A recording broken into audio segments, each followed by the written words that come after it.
Hello friend, एक बार फिर से हो गया दक्ष जेट एजुकेशन में। आज की ज्ञान अवेयरनेस और नॉलेज में हम जानने वाले हैं माउस के फादर। एक्चुअली क्या है, माउस के पिता के बारे में हम थोड़ा बात कर रहे हैं। एक्चुअली माउस जो हम कंप्यूटर पे यूज़ करते हैं, हम उसके एक्चुअली फादर के बारे में बात कर रहे हैं। तो फादर इट मीन्स यानी कि जिन्होंने ये माउस बनाया और किस तरीके का था, फर्स्ट माउस कैसा था, उसके बारे में एक्चुअली हम स्टडी करने वाले हैं। तो ये वीडियो अपनी थोड़ी स्पेशल होगी बिकॉज हम अभी इसके बारे में जानने वाले हैं कि माउस की डेवलप किसने करा और उसके शुरू में स्टार्टिंग में किस तरीके से था। तो थोड़ा इतिहास यानी कि जो हिस्ट्री होगी थोड़ी इंटरेस्टिंग होगी आपके लिए। तो आइए थोड़ा उसके बारे में जानते हैं। तो ये थे हमारे एंजल बर्ट, जो डग एंजल बर्ट ने एक्चुअली इनका निर्माण किया था। और ये इनकी जो डेथ हो गई थी, 88 वर्ष की थी तब इनका निधन हो गया था। तो इनके 1960 में एक्चुअली इन्होंने इसको बनाया था। और ये जो फर्स्ट माउस इन्होंने बनाया था ये एक लकड़ी का था और इसमें दो छोटे छोटे पहिए भी एक्चुअली धातु के यानी कि मेटल के लगे हुए थे। हम थोड़ा सा उसको भी एक्चुअली देख लेते हैं। तो पहला जो कंप्यूटर का जो माउस था वो इस तरीके का था, लकड़ी का, जैसे आप देख पा रहे हैं। तो इस तरीके के माउस एक्चुअली हम यूज़ करते थे पहले। तो आप देख पा रहे हो वहाँ पे दो मेटल्स भी एक्चुअली यूज़ करे गए और उस तरीके से इसका कनेक्टिविटी हुआ करती थी बिल्कुल। तो हम एंजल बर्ट ने जो माउस बनाया था ये लकड़ी का था और हमने दो जो पहिए देखे वो एक्चुअली मेटल्स के थे इसके अंदर। तो इसके बेस पे ही वो काम करता था। ये स्लो ज़रूर था बट एक्चुअली बहुत ही अलग था। तो एंजल बर्ट का ये माउस दुनिया में बहुत फेमस हुआ था बिकॉज ये एक प्रकार की सबसे बड़ी डेवलपमेंट थी कि हम इसको यूज़ कर रहे थे। और अब बात कर रहे थे थोड़ा सा कि एक्चुअली माउस है क्या। तो माउस एक प्रकार की पता ही है इनपुट रिपोर्टिंग डिवाइस में हम बोलते हैं और कंप्यूटर्स को हम स्क्रीन पे सिलेक्शन या कुछ ऑप्शंस खोलने के लिए एक्चुअली हम इसका यूज़ करते हैं। तो माउस की जो फुल फॉर्म होती है वो भी आपको थोड़ी पता होनी चाहिए। तो माउस की जो एम होता है उसका मैनुअली होता है और ओ मतलब ऑपरेटेड, और यू फॉर यूटिलिटी, और एस फॉर सिलेक्टिंग, और ई फॉर द इक्विपमेंट। तो manually operated utility for the selecting equipment इसका फुल फॉर्म होता है माउस का एक्चुअली। और माउस को जो हिंदी में अगर हम बात करें तो उपकरण के चयन के लिए मैनुअली रूप से संचालित उपयोगिता, तो इसे हम बोलते हैं माउस। ओके, तो माउस की अपनी फुल फॉर्म और इसके बारे में जाना। तो आप थोड़ा सा मान लेते हैं इसके प्रकार। अगर हम बात करें तो वैसे देखिए मैकेनिकल और हमारे ऑप्टिकल माउस एक्चुअली बहुत यूज़ होते हैं। तो जो आपके माउस होते थे उस टाइम में किस तरीके के माउस हम बात करते हैं मैकेनिकल टाइप के, तो इसमें व्हील्स लगा होता था और बॉल्स होती थी, वो बॉल रोटेट होती थी, उस तरीके के एक्चुअली माउस यूज़ करा करते थे। लेकिन जो एक्चुअली हमारे ऑप्टिकल एक्चुअली मैकेनिकल में बस यही था कि उसकी जो प्रॉपर मूवमेंट होती थी वो प्रॉपर सही तरीके की नहीं होती थी। तो बॉल अगर घिस जाए या कुछ प्रॉब्लम हो जाए तो उसमें क्या होता है, उसकी मूवमेंट तो बहुत स्लो हो जाती थी।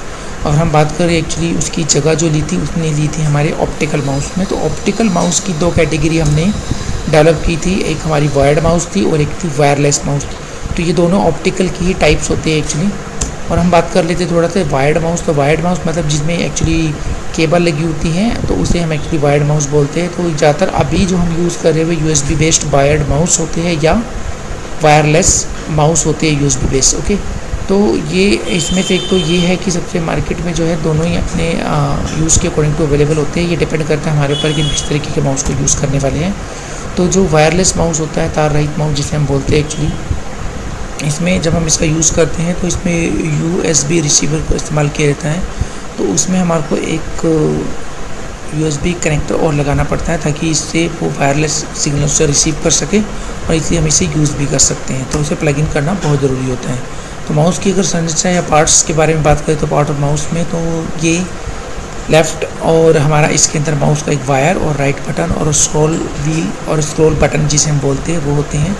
तो इस तरीके का ये जो होते हैं एक्चुअली। जो हम लेफ़्ट की अगर बात करें तो लेफ़्ट हमारे जो सिलेक्शन का काम करता है और जो राइट बटन होता है वो हमारे ऑप्शंस का काम करता है और स्क्रॉल व्हील ऊपर नीचे जाने के लिए यूज़ करते हैं। जबकि माउस का जो वायर होता है वो कनेक्टिविटी प्रोवाइड करता है ताकि इसे ऑपरेट किया जा सके। अगर हम बात कर लेते हैं तो हम इसकी लेफ़्ट राइट मैं बता ही चुका हूँ। तो लेफ़्ट का क्लिक जो हम यूज़ करते हैं करने का वो इसलिए कर रहे हैं ताकि हम इसके सिलेक्शन कर सकें। और जबकि राइट से हम एक्चुअली किस तरीके का ऑप्शन यूज़ करते हैं यानी कि खोलने के लिए कि हमें प्रॉपर्टीज़ या उसके बारे में जाना, तो बहुत सारे ऑप्शंस अवेलेबल होंगे, उनमें से कोई एक सिलेक्शन करने के लिए हमें लेफ़्ट की हेल्प लेनी ही पड़ती है। ओके, तो ये थोड़ा आपको ध्यान रखना है। बात कर लेते हैं स्क्रॉल। तो स्क्रॉल में मैंने ऑलरेडी बता दिया कि स्क्रीन में ऊपर नीचे जाने के लिए एक्चुअली स्क्रॉल बटन का यूज़ किया जाता है। और माउस के फ़ायदे की अगर बात करें तो बहुत ज़्यादा इंपॉर्टेंट फ़ायदे होते हैं। कई बार हम सिलेक्शन कीबोर्ड से नहीं कर पाते, तो उसका सिलेक्शन हम डायरेक्ट इससे माउस से भी कर सकते हैं।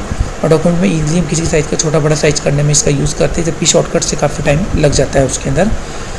हाँ, दूसरा फोल्डर्स को और फाइल को भी इससे क्रिएट कर सकते हैं, बना सकते हैं, ओपन कर सकते हैं इसके अंदर। और इसमें साथ ही साथ इसका पेज भी होता है। लेकिन अगर हम बात करें इसकी नुकसान की यानी कि डिसएडवांटेज की, तो होती है अगर आप माउस को यूज़ कर रहे हैं तो किसी तरह का समतल यानी आपकी एकदम समतल यानी प्लेन टाइप की बेस होना चाहिए, तभी ये काम करेगा। और वायर्ड माउस में केबल होने के कारण अधिक दूर में माउस काम नहीं कर सकता है, ये थोड़ा ध्यान रखना। और वायरलेस में बैटरी ख़त्म होने की समस्या अक्सर रहती है। इसमें सेल लगे हुए होते हैं, बैटरीज होती है, अगर वो ख़त्म हो गई तो आप उसे ऑपरेट नहीं कर सकते। तो ये इसके कुछ नुकसान थे जो आपको थोड़े इसके बारे में पता होने चाहिए थे। ओके, तो हम फिर मिलेंगे एक नई वीडियो और ज्ञान के साथ में द JT एजुकेशन के अंदर। तो ये वीडियो शेयर और लाइक करना बिल्कुल ना भूलें। Thank you very much and have a nice day.